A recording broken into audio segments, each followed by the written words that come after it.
네, 오늘 우리 하나님 주시는 말씀 예레미야 2장 9절에서 19절까지입니다. 네, 같이 읽도록 하겠습니다. 예레미야 2장 9절에서 19절까지 말씀입니다. 네, 한 목소리 읽겠습니다. 그러므로 내가 다시 싸우고 너희 자손들과도 싸우리라. 여호와의 말씀이니라. 너희는 기띔 섬들에 건너가 보며 게달에도 사람을 보내 이 같은 일이 있었는지를 자세히 살펴보라. 어느 나라가 그들의 신들을 신 아닌 것과 바꾼 일이 있느냐? 그러나 나의 백성은 그의 영광을 무익한 것과 바꾸었도다. 너 하늘아, 이 일로 말미암아 놀랄지어다. 심히 떨지어다. 두려워할지어다. 여호와의 말씀이니라. 내 백성이 두 가지 악을 행하였나니 곧 그들이 생수의 근원되는 나를 버린 것과 스스로 웅덩이를 판 것인데 그것은 그 물을 가두지 못할 터진 웅덩이들이니라. 이스라엘이 종이냐 시종이냐 어찌하여 포로가 되었느냐? 어린 사자들이 그를 향하여 부르짖으며 소리를 질러 그의 땅을 황폐하게 하였으며 그의 성읍들은 불타서 주민이 없게 되었으며 놉과 다바네스의 자손도 네 정수리를 상하였으니 네 하나님 여호와가 너를 길로 인도할 때에 내가 그를 떠남으로 이를 자치함이 아니냐? 네가 시올의 물을 마시려고 애굽으로 가는 길에 있음은 어찌 됨이며 또 내가 그 강물을 마시려고 아수르로 가는 길에 있음은 어찌 됨이냐? 네 악이 너를 징계하겠고 네 반역이 너를 책망할 것이라. 그런즉 네 하나님 여호와를 버림과 네 속에 나를 경외함이 없는 것이 악이요 고통인 줄 알라. 주 만군의 여호와의 말씀이니라. 아멘. 네, 오늘 생수의 근원 되시는 하나님의 모습, 또 하나님의 말씀, 13절에 생수의 근원 되는 나를 버렸다 하는 하나님의 죄의 지적이 있어요. 이 물이라는 것은 절대적으로 생명을 유지할 수 있는 근원과도 같습니다. 식물도 물이 없으면 메말라 버리고 또 사람도 물을 마시지 못하면 입이 타버리죠. 그리고는 생명을 앗아가는 그런 아주 무서운 일이 벌어집니다. 다른 별들을 볼 때 그 별들의 생물체가 아직도 발견이 안 된 것은 물이 없어서 그래요. 지구의 독특함이 바로 하나님이 창조하실 때 물로 먼저 덮어두셔서 그 물이 있는 지구를 창조를 하셨기 때문에 그 안에서 이제 생명이 또 소생하고 생물이 번성하는 그러한 그 일이 생기는 겁니다. 자, 이러한 것들이 우리에게 가르치는 것이 뭘까요? 하나님이 땅에 있는 것들은 다 영의 현실을 우리에게 가르치시는 시청각 자료예요. 그림자와도 같다고 하잖아요. 그렇기 때문에 이 영혼의 이 물이 필요하다는 것을 육체의 물이 필요한 것, 식물이 물이 필요한 것, 심지어 이 별들도 물이 있어야 생물체가 산다는 것, 이런 걸 통해서 가르친다는 거죠. 이 땅에서 충분히 우리를 이제 학습하게 하시고 그 학습한 걸 통해서 영의 현실을 이제 하나씩 연결시켜 보게 하는 지혜를 주시는 거예요. 근데 이제 엉뚱한 질문을 어떤 사람도 이렇게 하겠죠. 무슨 영의 물이 필요해요? 아니 영이 또 어디 있어요? 뭐 영적 현실이 어디예요? 뭐 이런 이제 엉뚱한 질문들을 하기도 하죠. 참 그런 사람들이 진실로 그 진리를 모르는 사람이고 또 육체의 삶만 중요하다 생각하는 그런 사람이라고 할 수가 있어요. 우리 육체가 그 영혼의 어떤 예표라고 할 때 우리의 육체가 하나님의 성전이라고도 얘기하고 또 우리 육체가 하나님의 영광을 드러내는 형상이라고 하기 때문에 육체에 일어나는 여러 가지 일들을 우리가 이제 영적인 것과 좀 연결해서 오늘 말씀을 좀 새겨보게 되면 영혼에 물이 없다고 할 때는 이거는 영혼이 죽은 거예요. 그잖아요? 육체도 사실 물이 없는 순간부터는 사실 죽은 거죠. 그리고 서서히 메말라 가는 거예요. 사람이 왜 노화가 될까? 그것은 죄의 결과예요. 영적인 결과예요. 그게 뭐 몸이 그냥 놔두는데 자연스럽게 노화가 되는 것이 아니라 이게 하나님의 영이 떠난 육체가 어떤 식으로 살아가는지를 보여주는 거죠. 노화라는 것이. 그래서 이게 죄의 결과이고 영적 현실이 반영된 것이라고 할 때 영혼의 물이라는 것은 다른 것이 아니라 오늘 말씀이 그걸 가르치잖아요. 13절에 생수의 근원되는 나다. 흐르는 물의 근원이 하나님이시다. 우리 영혼에 항상 흘러야 되는 물이 뭐냐면 하나님이시라는 거예요. 예수님이 수가성 여인을 만나서 굉장히 중요한 말씀을 전하셨어요. 거기에 이제 예배에 대한 것도 가르치셨는데 그 예배를 가르치시기 이전에 이 수가성 여인에게 이런 말씀을 남기셨죠. 요한복음 4장에 나오죠. 사마리아 여인, 수가성 사마리아 여인과 대화할 때 요한복음 4장 10절부터 해서 이런 말씀이 있어요. 예수께서 대답하여 이르시되 네가 만일 하나님의 선물을 알고 또 네게 물 좀 달라 하는 이가 누구인 줄 알았더라면 네가 그에게 구하였을 것이요 그가 생수를 네게 주었으리라. 그렇죠. 생수를 주었으리라. 이것은 예수 그리스도가 생수의 근원 되셨다 하는 것을 암시하는 거예요. 너가 구했으면 내가 생수를 너에게 주었을 텐데. 그리고 그것이 하나님의 선물이라고 또 나오죠. 네가 하나님의 선물과 또 내게 물 좀 달라는 이가 누구인지 알았더라면, 그러니까 선물도 알고 또 물 달라는 누구인지를 알았더라면 이제 생수를 구해야 했을 것이다. 자, 이 생수가 어떤 효력을 갖느냐? 영혼의 생수가 들어오게 되면 그 4장 조금 이제 밑에 13절 14절에 예수께서 대답하여 이르시되 이 물을 마시는 자마다 다시 목마르려니와 이 이제 우리의 그 물질의 물이죠. 내가 주는 물을 마시는 자는 영원히 목마르지 아니하리니 내가 주는 물을 그 속에서 영생하도록 솟아나는 샘물이 되리라. 이거는 단번에 하나님이 주시는 모든 선물은 단번에 영원이에요. 단번에 영원히. 이게 그냥 뭐 찔끔찔끔 들어오다가 말아버리는 이게 아니라 우리 안에서 아예 그냥 솟아나게 하는 그러한 생수가 되게 하실 것이다. 우리 심장도 뭐 내가 이게 심장을 건드려서 심장이 뜁니까? 하나님의 이 심장을 딱 여기다 두면 자기가 알아서 뛰잖아요. 마찬가지로 영혼에 하나님이 물을 딱 주시면 그 물은 스스로 솟아나는 거예요. 영원히 하나님이 그 영혼을 그 한 번에 선물로다가 살려내신다는 거죠.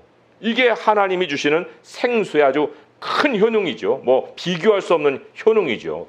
이 물이 뭐라고 그랬어요? 요한복음 7장으로 옮겨가게 되면 거기에 이제 물의 그 설명이 나오죠. 요한복음 7장 37절부터 39절까지 보면 명절 끝날 곧 큰 날에 예수께서 서서 외쳐 이르시되 누구든지 목마르거든 내게로 와서 마셔라. 나를 믿는 자는 성경의 이름과 같이 그 배에서 생수의 강이 흘러나오리라 하시니 이는 그를 믿는 자들이 받을 성령을 가리켜 말씀하신 것이라 그랬죠. 바로 물은 성령이에요. 하나님이 하나님을 믿는 자, 예수 그리스도를 믿는 자들에게 성령을 주신다고 그랬습니다. 굉장히 중요한 말씀이에요. 예수 그리스도를 믿는 자들이 받을 성령. 이 성령을 받는 일이 믿음이라고 말씀을 했어요. 물을 마시는 행위가 믿음이라고 말씀을 하십니다. 그런데 처음 믿음은 항상 하나님이 주시는 거예요. 처음 믿음, 누구도 빼앗지 못할 이 믿음, 하나님이 자기 자녀를 낳기 위해서 그 자녀에게 심어주시는 그 믿음, 하늘이 주시는 믿음이에요. 이 믿음을 받을 때, 믿을 때, 예수 그리스도를 믿을 때 성령을 받게 하신다. 땅에서도요, 우리가 이제 육체의 원리를 영적인 현실과 연결시키면 지혜가 나온다 그랬잖아요. 자녀가 부모 선택합니까? 그런 일이 어디 있어요? 부모가 자녀를 낳죠. 마찬가지로 우리가 하나님을 택하는 게 아니에요. 하나님이 우리를 택하여서 우리를 이 땅에 보내시고 또 성령을 주셔서 우리로 새 사람이 태어나게 하시는 거예요. 그런데 중요한 것이 또 있습니다. 아이가 태 속에 있을 때는 탯줄로 연결돼서 엄마의 양식을 먹지요. 아이의 노력이 필요 없어요. 그러나 아이를 낳은 후에는 아이가 자기 입으로 음식을 집어넣어야 돼요. 양식을 먹어야 돼요. 그리고 그것이 이제 그 아이에게 생명이 되는 거예요. 그러니까 영적인 원리도 마찬가지예요. 하나님 우리에게 성령을 주시지요. 그런데 성령 충만을 받으라 그러잖아요. 성령 충만. 영적인 양식을 먹는 것은 네가 할 일이야. 나는 양식을 준비해. 그러나 그 양식을 준비해서 네 식탁 안에 놓으면 너가 식탁에서 그걸 받아 먹어야지. 그래야 성령이 너에게 끊임없이 흐르고 흐르는 생수가 되는 거야. 고이는 성령 물이 되지 않고 성령을 소멸하지 말라고 하잖아요. 그런 것처럼 성령을 그냥 접시에 물 담그듯이 그런 정도로 유지하지 말고 펑펑 솟아나는 샘물이 되게 만들어라. 그거는 너의 책임이다 하고 말씀을 하시는 거예요.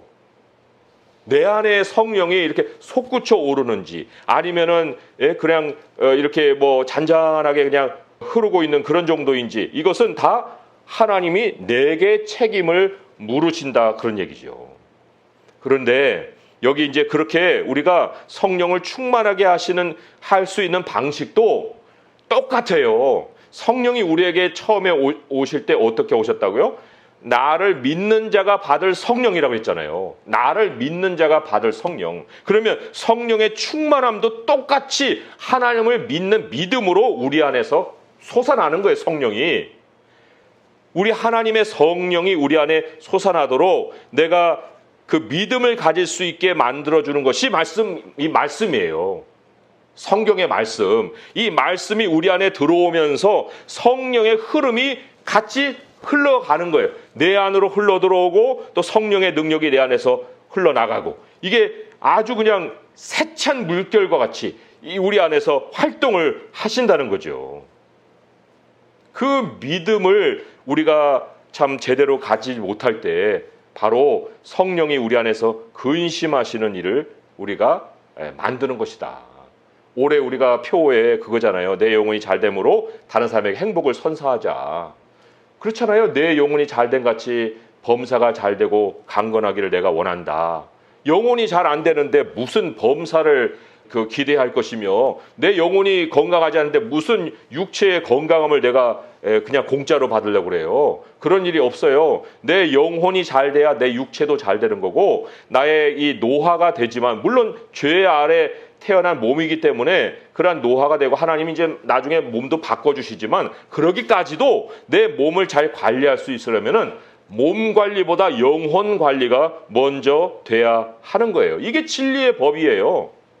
이게 바로 하나님이 우리에게 가르쳐 주신 생명의 원리라는 거예요. 그 믿음, 우리는 이제 말씀을 먹으면 당연히 믿음이 우리 안에 생기겠거니 해가지고 이제 말씀을 쭉 읽기만 하면은 이거는 또한 이 믿음이 내 안에서 역사하지를 못해요. 하나님의 말씀을 내가 읽는다는 것은 절대적으로 그 말씀을 믿는 거예요. 하나님을 신뢰하는 거예요. 그 말씀대로 되리라, 아멘 하고 받는 거예요. 이런 게 될까? 이래버리면 이제 믿음이 의심으로 바뀌고 그리고는 하나님과 이 이성적인 대화로 끝내버리는 거죠. 그러나 하나님이 이것을 우리에게 현실이 되기 위해서 생수가 되게 하기 위해서 우리에게 물을 흘려주시는데 이게 물이에요? 아니면 내가 마실 만한 물인가? 이거는 뭐 아닌 것 같은데 내가 마시면 안 될 것 같은데 뭐 이런 식으로 자꾸 물을 분석하다 보면 그 물의 효력을 우리가 경험하지 못하고 물을 마시지도 않을 뿐만 아니라 말씀을 봤어도 또한 내 안에는 영혼이 목말라가는 영혼이 메말라가는 일이 생긴다는 거예요. 이 하나님의 말씀은요 이게 만사를 경영하는 하나님의 지혜예요. 여기에 돈 문제도 있어요. 여기에 우리의 건강 문제도 있어요. 여기에 관계 문제도 있어요. 여기에 세상사를 다루시는 하나님의 지혜가 있어요. 장래일에 대한 하나님의 지식도 여기서 우리가 발견할 수가 있습니다. 이것을 그 말씀 그대로 아멘하고 받을 때 거기에서 바로 우리의 영혼이 생수로 성령으로 충만해지고 그것 때문에 모든 문제들이 해결이 되고 내가 또 건강을 찾아서 활동할 수 있는 삶으로 바뀌어진다는 거예요. 그러니까 하나님 백성이 어리석은 게 다른 게 어리석은 게 아니에요. 하나님의 백성의 어리석음이란 것은 오늘 이제 말씀의 그 악으로까지 얘기를 했지만 뭐예요? 그 생수의 근원되는 하나님을 버려버리는 거예요. 이건 아주 이제 극단적인 어떤 행위를 얘기하는 건데 13절 말씀 같이 한번 읽어보겠습니다. 시작. 내 백성이 두 가지 악을 행하였나니 곧 그들이 생수의 근원되는 나를 버린 것과 스스로 웅덩이를 판 것인데 그것은 그 물을 가두지 못할 터진 웅덩이들이니라. 생수의 근원을 버린다는 것은 부모를 버리는 거랑 같아요. 아빠 나하고 상관없어. 엄마 당신 맞아? 뭐 이런 식으로 아빠 엄마에 대해서 완전히 나하고 상관없는 사람으로 대하는 거, 이게 바로 생수의 근원을 버려버리는 거예요. 이게 첫 번째 악이고, 두 번째 악은 자기가 웅덩이를 만들어요. 웅덩이를 파요. 이게 얼마나 바보스러운 일이에요. 웅덩이를 파면 판 곳에 물이 채워져야 되잖아요. 아니, 웅덩이 파면 거기에 물이 자동적으로 차오릅니까? 물이 채워져야 되는데, 지금 하나님은 생수의 근원이 하나님이시라고 하는데, 자기는 하나님을 버려놓고, 물을 버려놓고 웅덩이를 파요. 이게 얼마나 바보스러운 거예요. 그러니까 여기 웅덩이가 복수로 나오잖아요. 웅덩이들을 판 것인데, 그 물을 가두지 못할 터진 웅덩이들이니라. 물이 가둬질 리가 있나요? 예. 자기가 뭐 어쨌든 무슨 빗물을 받든 뭐든 해봐야 다 틈이 새고 깨져서 다 새 나가는 그러한 웅덩이를 스스로 파고 있다는 거죠. 사람이 환경을 아무리 잘 꾸며도, 여기 터진 웅덩이라는 것은 사실 환경을 꾸미는 거거든요. 멋들어지게 환경을 꾸몄어요. 그런데 그 이후로 이제 삶이 이렇게 변질된다. 안 두던 도둑이 들고, 또 뭐 안 당하던 소매치기를 당하고, 그리고는 막 묻지마 뭐 살인, 뭐 요즘 뭐 총기 사건 뭐 이런 것도 있는데, 그 동네에 가서 내가 죽다 살아나고, 이런 일들이 왜 내게 생길까? 이런 거를 우리가 생각해 볼 필요가 있는 거예요. 아니, 교통사고는 남들에게만 일어나나요? 얼마든지 내게도 일어날 수 있는 일인데 안 일어났다고요. 그런데 그것이 내게 일어난다? 아니, 바이러스가 뭐 지금 없던 것들이 지금 생겨납니까? 이 세상은 바이러스로 천지가 덮여 있어요. 그런데 그것에 하나님이 나를 지켜주신다는 거, 이게 그냥 되는 일이에요? 아니, 암세포는 사람이 기본으로 가지고 있대잖아요. 그런데 누구는 암세포가 자라나고 누구는 암세포가 잠잠한 게 왜 그래요? 내가 아무리 겉으로 좋은 환경을 다 꾸며놓는다 한들, 그게 과연 누릴 수 있는 환경이 되느냐 안 되느냐는 하나님께 달려있는 거예요. 그걸 어떻게 내가 통제할 수 있는 건 뭐냐? 웅덩이를 파놔요. 예? 내가 전능자예요? 거기다 웅덩이도 파고 물을도 담글 수 있는 그런 전능자예요? 아니잖아요. 그리고 이게 얼마나 무서운 일을 벌이는 것인가. 예? 하나님이 이 만물에서 최고의 강한 자이시기 때문에 강한 자를 버리면, 우리 안에서 강한 자를 내버리면 그 다음부터는요, 그 아래 잡스러운 폭력배들이 내게 들어오게 돼 있어요. 잡스러운 폭력배들이 나를 괴롭히게 돼 있다고요. 그게 어디에 나오냐면은 여기 그 말씀이 15절에 어린 사자들이 나오죠. 이게 아수르예요. 아수르가 그를 향해 부르짖으며, 하나님 백성을 향해 부르짖고 소리질러 그의 땅을 황폐하게 하였고, 또 16절에 놉과 다바네스는 그 애굽이에요. 애굽이 또 정수리를 상하게 하고, 아니, 이런 일들이 왜 생겨요? 이들이 악해서 생기는 거예요? 그렇지 않지요. 17절에 보니까 네 하나님 여호와가 너를 길로 인도할 때에 네가 그를 떠남으로 이를 자취함이 아니냐. 스스로 취하여 선택한 일이다. 네가 자취했다는 거예요. 자취했다. 하나님을 버리니까 깡패들이 내 삶을 괴롭히기 시작하더라. 그게 정도에 따라서는 하나님께서 징계로 끝나실 수가 있어요. 그래서 하나님이 돌이키죠. 그런데 여기 지금 13절도 그렇고 19절도 그렇고 이 정도가 어느 정도냐면 이게 변절이에요. 변절. 19절의 말씀에 이런 말씀이 있죠. 내 악이 너를 징계하겠고 내 반역이 너를 책망할 것이야. 변절, 반역, 이 같은 말이에요. 반역이 너를 책망할 것이라. 그런즉 네 하나님 여호와를 버림과 내 속에 나를 경외함이 없는 것이 악이요 고통인 줄 알라. 주 만군의 여호와의 말씀이니라. 예, 다른 것은 다 용서가 된다고 그랬죠. 그런데 성령을 회방하는 것은 이 세상과 오는 세상에도 사하심이 없다고 그랬죠. 내가 너를 택했어. 하나님 말씀하시고 내가 너를 택했어. 너는 절대로 버려지지 않아. 너는 반드시 구원해. 라고 하나님의 말씀을 아무리 해도 그 하나님의 자녀가 누구세요? 나 하나님 몰라요. 나 하나님 안 믿어요. 예수가 누군데? 내가 누가 예수를 믿어? 하고 예수 그리스도를 부인하면 예수님이 뭐라고 했어요? 네가 땅에서 나를 시인하면 나도 시인할 것이고 네가 부인하면 나도 부인해. 아니 그런 자식을 놔두고 하나님이 몇 번 징계를 하겠죠. 그런데 그래도 하나님 나 몰라. 하나님 나 안 믿어. 하나님 나는 하나님과 상관없어. 예수는 내 주가 아니야. 라고 계속 얘기하는데 하나님이 거기다 대고 너는 택했으니까 넌 구원받을 거야. 계속 그렇게 얘기하시겠어요? 하나님은 무서우신 분이에요. 나를 시인하지 않는 사람에 대해서 하나님이 여기에 말씀과 같이 망한다고 그랬습니다. 그것이 고통이라고 그랬어요. 이 고통이 영원한 고통이 될 것이라고 말씀을 하시죠. 이 변절자의 표시가 뭐냐면 19절에 거기 읽은 것처럼 나를 경외함이 없다라고 그러죠. 하나님이 전혀 무섭지 않은 거예요. 나 이제 하나님 무섭지 않아요. 아무리 겁을 주셔봐요. 나는 안 무서워요. 하나님. 뭐 하나님이라고 부르기나 할래나 모르겠지만은 어쨌든 간에 하나님이 아무것도 두렵지도 않고 무섭지도 않고 그냥 자기 식대로 사는 것에 취해 있는 이런 사람이 어떤 삶으로 변질이 되겠어요? 여기 그것이 바로 악이요 고통인 줄 알아라. 하나님이 무섭지 않아? 오케이.